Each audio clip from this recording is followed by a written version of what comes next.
Kaduha matag adlaw, i-monitor sa Talisay City Health Office ang kahimtang sa tulo ka mga person under monitoring ang taga-dakbayan. Samtang sa tigom ni Presidente Rodrigo Duterte uban ang mga mayor. Usa sa gituki ang kahimtang sa 2019 novel coronavirus acute respiratory disease nga karon gitawag na og COVID-19 kon coronavirus disease 2019. Si Chelo Valiana sa report.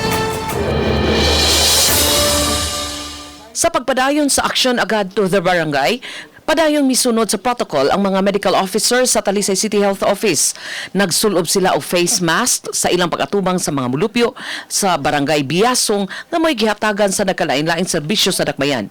Ilang gipahibaw nga kaduha matag adlaw nilang i-monitor ang kahimtang sa mga persons under monitoring nga gi-home quarantine. Hinuon gipahibaw ni Mayor Samsam Gulyas nga sa matag karon ug unya susihon ang kahimtang sa mga taga-dakbayan nga PUM. Gitumong kini aron kalikayan nga maalarma ang mga silingan. Actually, kanang akong giword lagi this monitor periodically kay kung adto mo gud pirmi dito ang mga tanod ug mga pulis basig mo cause no panic sa mga silingan. Samtang mato di Gulyas nga gituki sa ilang tigom ang mga lakang nga gihimo sa nasudong kagamhanan batok sa 2019 novel coronavirus nga karon gitawag na og COVID-19.